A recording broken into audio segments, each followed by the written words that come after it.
Okay, ladies and gentlemen, I have to admit, I didn't think I'd be making another news roundup video for my third upload in a row, but there's just too many things to break down I can't really ignore, so we've got a good one today. There's a new rumor out there with regards to DCU Batman that we absolutely have to get into. It's quite an interesting situation that I need to break down, and Gunn has also given a bunch of really interesting replies about the DCU, so we've got our typical James Gunn coverage, but this is the kind of context we haven't really got in quite a while. It's also, can you believe it? I mean, by the time you're watching this, maybe it's been a little bit longer, but it has been 1 year. Literally 1 year since the announcement of DCU Chapter 1, Gods and Monsters, and Gunn has addressed that, all while teasing a few things which has got my brain and many others, maybe some of you out there thinking, okay, so what does that mean now? And just some other tidbits, of course, that we're going to get into. As usual, this video is time-stamped, but let's get into this. So 1 year ago today,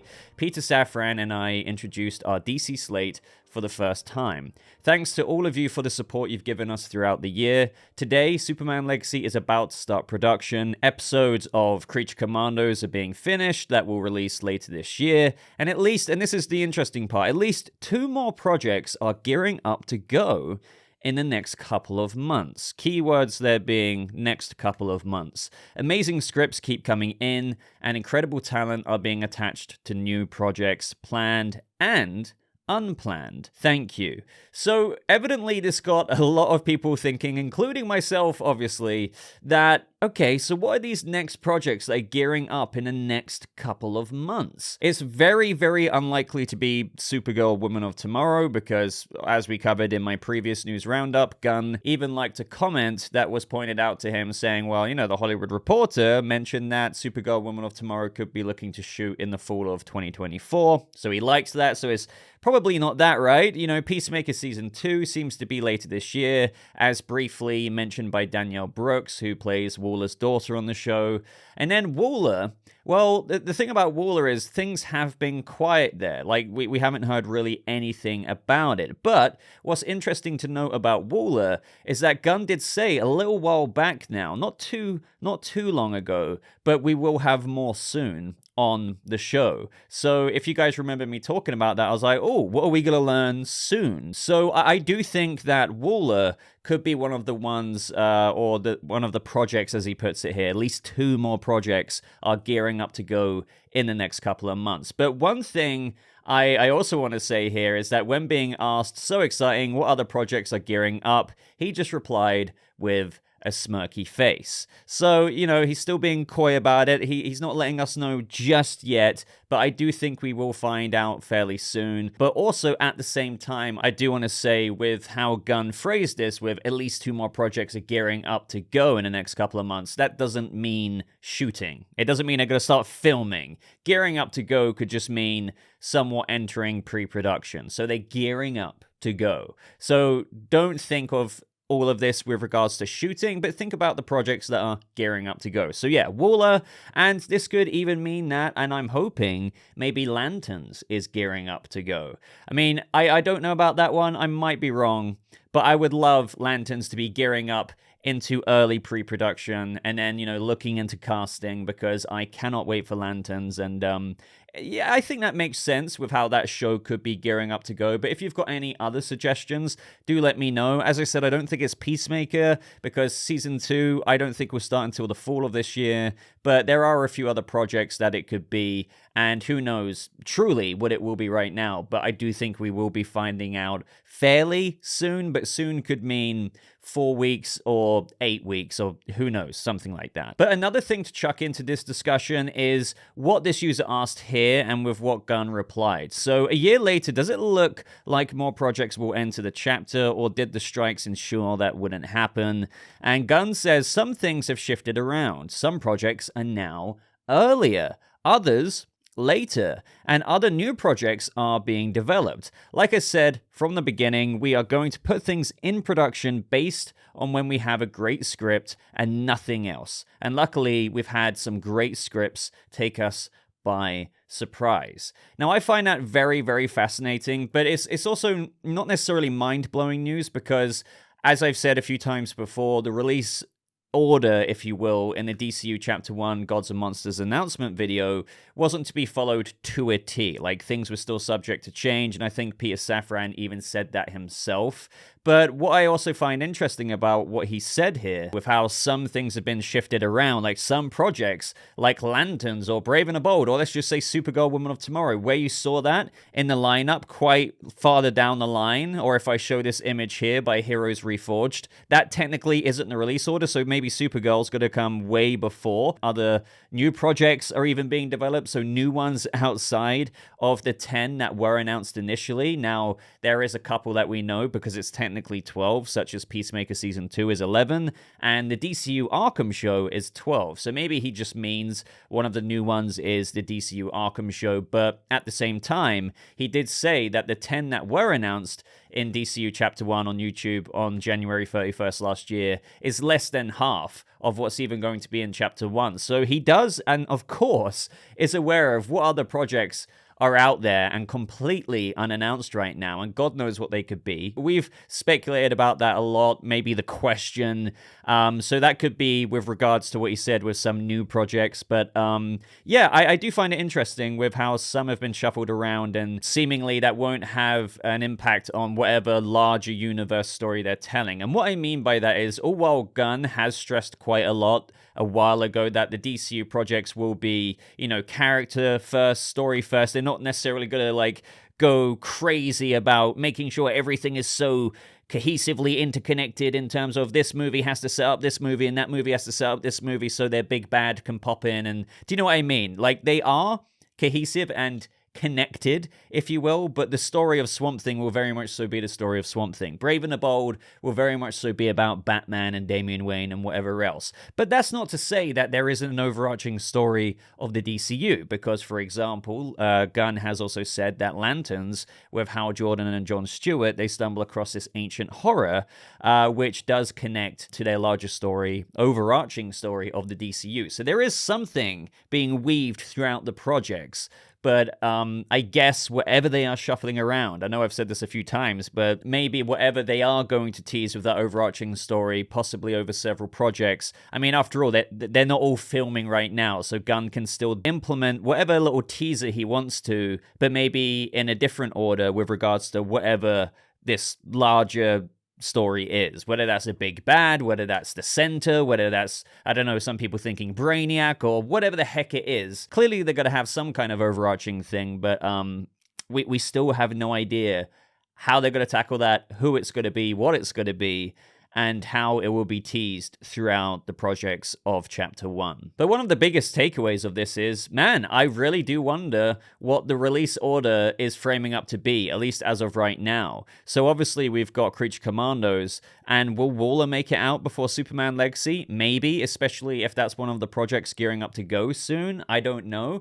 But after Superman Legacy, is the next movie going to be The Authority? That was originally going to be the case, but this could be a good example of how The Authority might not come out until after Supergirl Woman of Tomorrow, since as we know, Supergirl Woman of Tomorrow is very likely starting to shoot the fall of this year. And so, yeah, I don't know. All right, so before diving into some of the other really intriguing things that Gunn had to say about the DCU, I need to dive into this DCU Batman rumor. Now, one thing I do want to stress, just because of my luck with time zone stuff, at least as of when making this video, Gunn himself hasn't said anything to debunk it. Now, I also do find that interesting, all while it is quite early, because I know a bunch of people were barraging him, myself included, on threads with that rumor last night. I said something like, hey, before this takes off, can maybe, you say something about this? And loads of other people were. And it's the kind of thing, as we know with James Gunn, that he actually would kind of debunk before people start believing things and it gets out of control. So I do want to say, I guess disregard what I'm about to say if Gunn has publicly said something about it by the time I'm posting this, but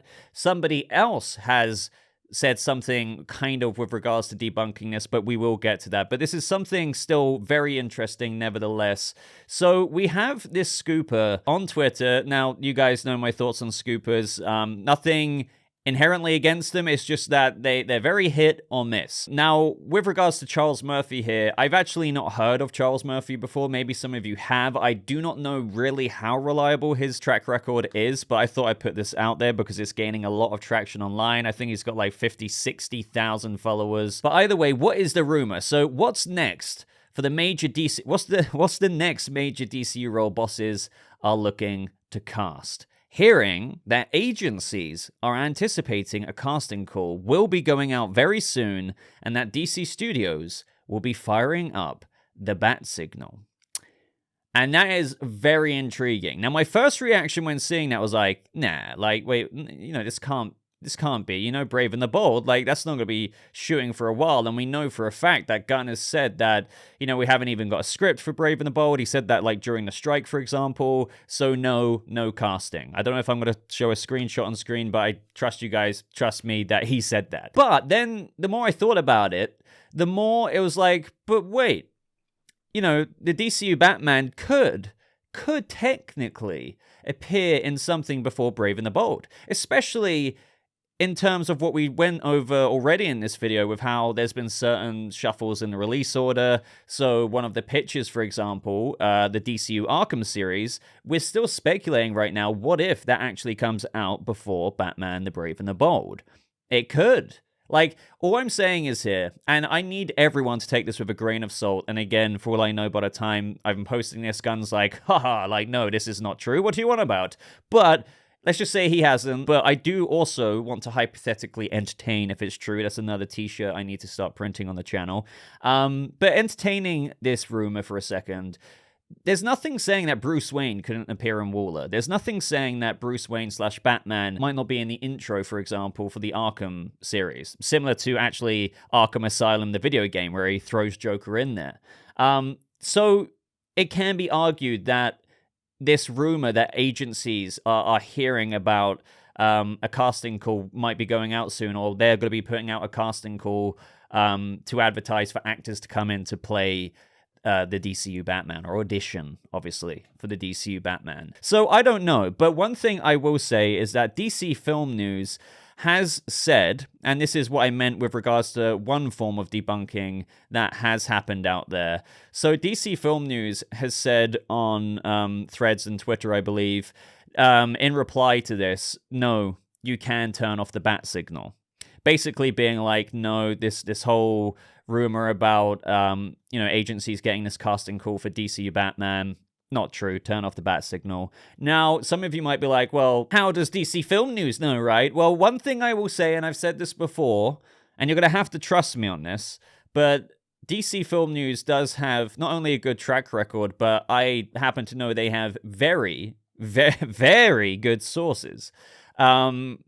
So let's just say that with the kind of sources that they have, it's something that they would be in the know of as to whether it could be true or not. So the fact that they are saying turn the bat signal off, it could just, very well turn out to be that this rumor from Charles Murphy, who's even acknowledging that, this is just something I heard, probably might not be true. But it is fun still entertaining the idea and speculating about it because, as I've mentioned, I haven't really thought about it before. Let's just say this is false. Like, even just talking about it right now, I've never really thought about this, that Bruce Wayne could appear before Brave and the Bold. Beforehand, I was kind of like, yeah, but I guess I have thought about it. Think about the DCU Arkham series, but is that really going to come out before the Brave and the Bold? It could. But in other projects, I was like, yeah, maybe if not Batman, Bruce could pop up in Waller. I wouldn't rule that out. Whether this Charles Murphy scooper rumor is true or not, like, do you know what I mean? Who knows? Who knows what they could do? But if DC Film News, and up until when Gunn debunks this, maybe, again, he has debunked it by the time you're watching this video, but that would only go to prove my point, really, even more about DC Film News saying to turn off the bat signal with regards to this rumor. So I would love to know your guys' thoughts on that. What do you think about it? Maybe it hasn't been officially debunked by Gunn by the time you're watching this, so let me know your thoughts on that. If it has, still let me know your thoughts on the idea of Bruce Wayne appearing in the DCU before the Brave and the Bold, because that could still apply technically to the DCU Arkham series, or it could still apply apply in general. Like, let me leave you off on this. Yeah, there might not be a casting call going out soon to agencies with regards to a Batman casting anytime soon. But, like, who knows? Maybe a year from now, they might be looking to do what this rumor is saying, maybe to include Bruce Wayne in some other project before Brave and the Bold. It just might not be now. I don't know, though, but this is so heavily in the rumor territory, but for now, I'm going to say it's probably not true. All right, so covering the James Gunn news segment here about the DCU reveals, if you will. This user said, is it true that Brave and the Bold will only be released after the end of Matt Reeves' Batman trilogy? And Gunn said, no. Now, this seems to be a surprise to some people, or like, oh, okay, but to me, it's like, really?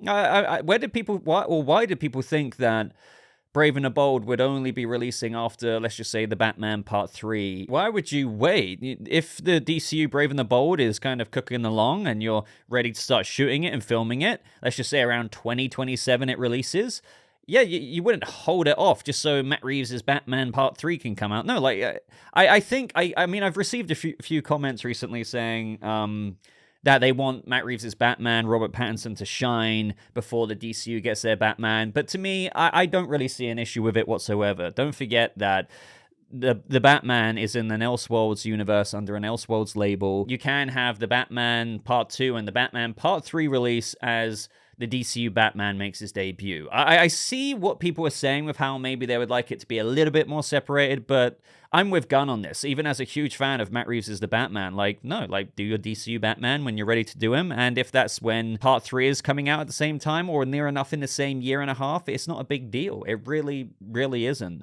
And again, I don't know why people are so surprised by that. DCU Brave and the Bold would probably definitely be out before the Batman Part 3. Now, up next from Lee Pace Batman here saying, will directors have some input on the trailers as well? Matt, I think, was very involved in doing the first teaser for the Batman, and it was amazing. And Gunn says, yes, for sure. I haven't had a trailer released I didn't have a lot of say in since my first film.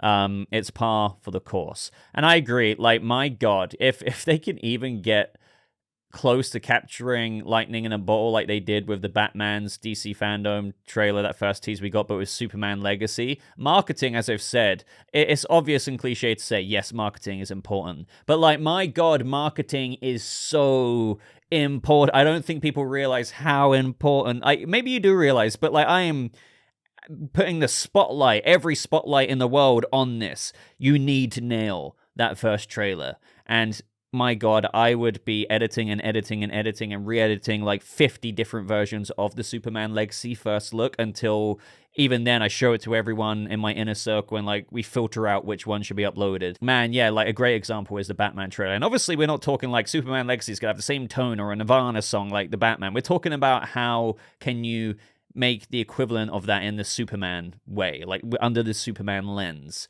and capture interest from fans the same way that trailer did. So I can't wait to see what that first teaser is like for Superman Legacy, because they have to nail it, and I can't wait. And it's cool to know that Gunn's going to have, obviously, most to say in that.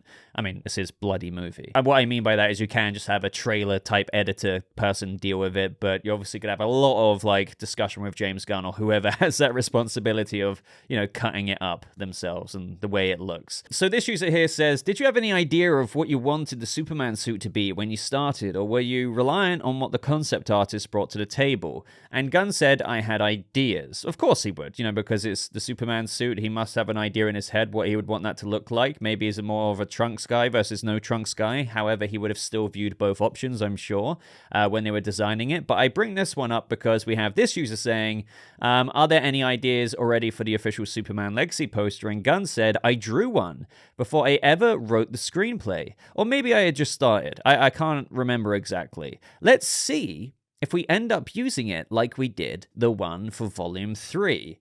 And then this user says, can you disclose if it's like a Superman solo poster, or is there multiple other characters in it? So would Lois be in it, Mr. Terrific, Hawkgirl, Lex, but it's just Superman. Now, what's really interesting about that is, as Gunn said, he sketched this version of the poster for Guardians of the Galaxy Volume 3, and it ended up being a poster for the film. So there is one that he's already sketched with just Superman, and it could very well end up being the same thing in where it actually turns out to be the first teaser poster for the film, which would be really cool. Obviously, his sketch would be turned into something more, lifelike like this by some poster maker, if you will.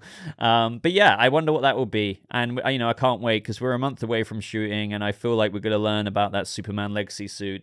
Maybe not right away, but a certain time after filming, I'm sure we'll get a peek at it. Now, the last thing we have to talk about here on threads from Gunn is something that will kind of segue us into our next thing I need to talk about from some articles here with regards to Supergirl. But this user says, how much screen time does Millie Alcock have as Supergirl in Superman Legacy? And Gunn says, I never even said she was in the movie. Confused emoji. Now, people are taking this I'm seeing left, right, and center people are saying Gunn has denied that Supergirl will be in Superman Legacy. That isn't true. This is exactly, and I can't guarantee what I'm about to say is true either, but I would bet money on this. In that Gunn has said this before, for example, with Lex Luthor. People say to him like, okay, so how much time is blah, blah, blah, or, what do you think about this with this character? And he says, well, I've never even said she was in the movie. That's true.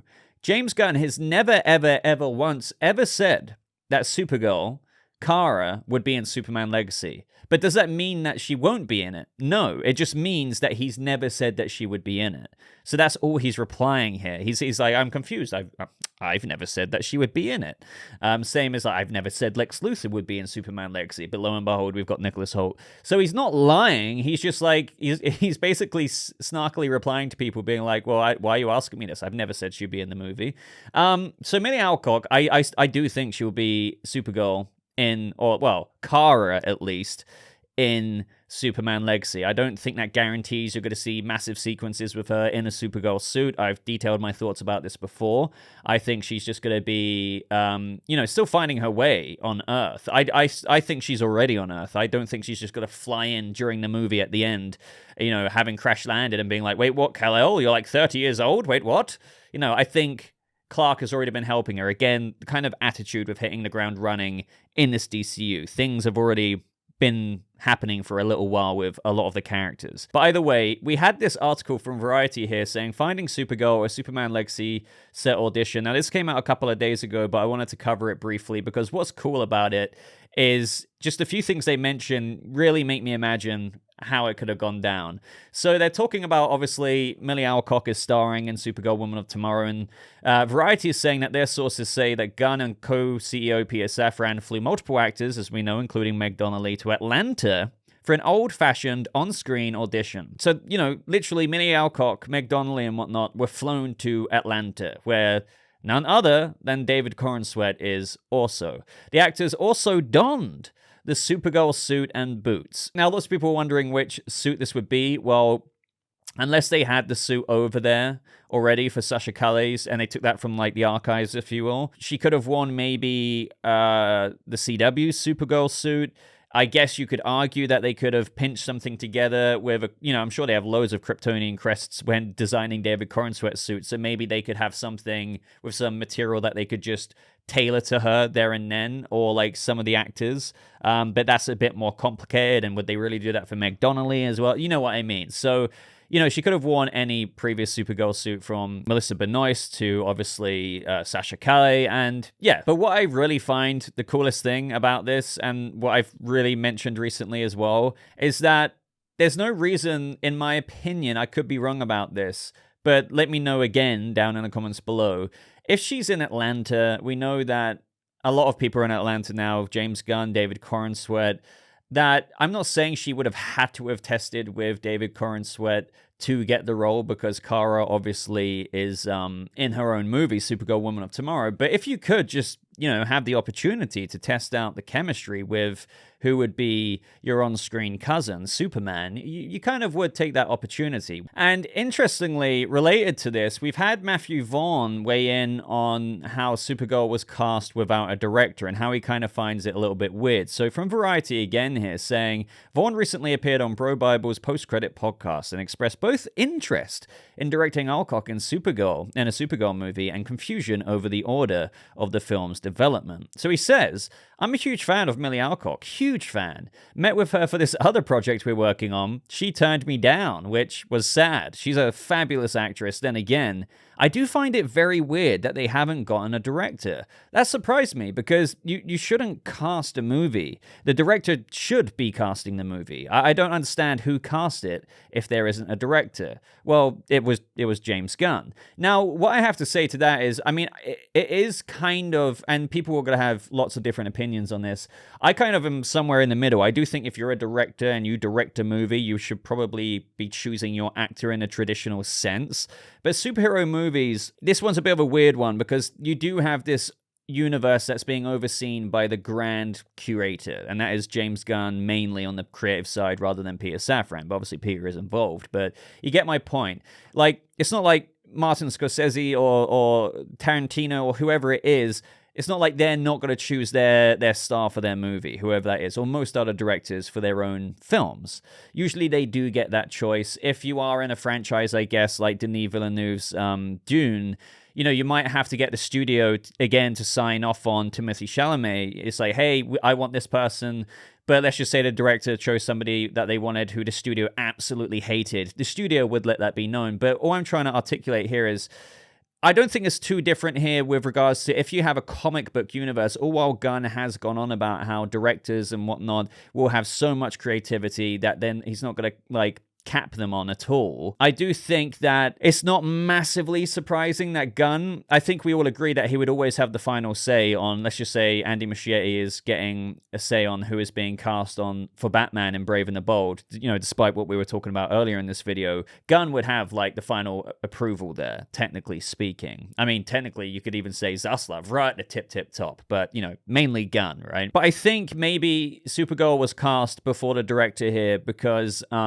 she has a larger-than-life role in the DCU in the sense that it's not just Supergirl Woman of Tomorrow. So if she is going to appear in other projects, potentially, let's just say Superman Legacy as a small scene or two as Kara, then it can make sense for you to cast a Supergirl before her own first movie. Like, I guess an example of this would be casting Tom Holland as Spider-Man for Civil War before you had his first Spider-Man Homecoming solo movie. Do you know what I mean? So I guess I get what Matthew Vaughn is talking about here.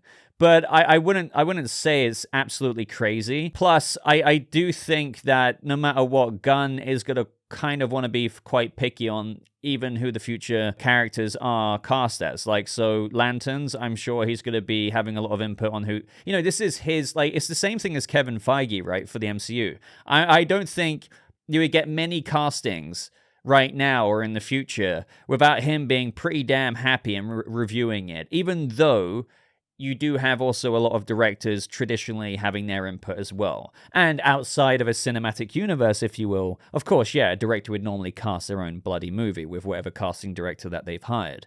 But I don't think it's that outlandish. Like, he seems to be pretty damn shocked about it, but I guess, you know, maybe some directors would be pretty damn insistent that if they were to take on a role as a director in one of the DC movies, that they would want to have their hero. So I wouldn't blame them at all for them wanting to choose their own actor for whatever hero or villain that they're casting. I mean, as Matthew Vaughn goes on to say here, you know, I was asked about doing The Flash way back, but I said I would only do it if I could recast. If I'm directing my own superhero film, I want my own new superhero. But Millie Alcock, I probably would have put forward for it if I was directing. So it's ironic for him to say this as he's kind of acknowledging here, because he probably would have wanted Millie Alcock anyway. So I haven't considered it. Never say never. I'm a big fan of James Gunn and Peter Safran, so yeah, I would consider it with regards to actually directing Supergirl himself. Now, personally, I don't want him really directing Supergirl, and also I don't blame him. Like I've said this before as well, lots of people want Matt Ryan to be Constantine. This has got nothing, I have nothing against Matt Ryan. I think he's a great Constantine, but I'm just saying, you cannot blame a future director, whoever may be directing a future Constantine project, for not wanting to be beholden to that vision that was there before with the previous actor that people have, you know, got used to or whatever. Like, if you want to do your own take on something, you also kind of want your own take to be visually represented and acted with a new actor. So I don't remotely blame Matthew Vaughn for saying what he said there. if he's directing his own superhero film, he wants his own new superhero. But I think I'm going to leave this video there, ladies and gentlemen. I have rambled, as always, for a long time, so by all means, absolutely let me know any and all thoughts with regards to everything we covered down in that comment section. I just want to say as well, if you've made it this far in the video, I'd greatly appreciate your support on the channel through leaving a like, maybe check out the membership button, join my Discord server. All of those links are down in the description. Subscribe if you want to stay up to date with everything brand new. I'm going to love you and leave you now, so thank you so much for watching. I hope you have a lovely rest of your day, and I'll see you people of the DCU in the next video. Goodbye.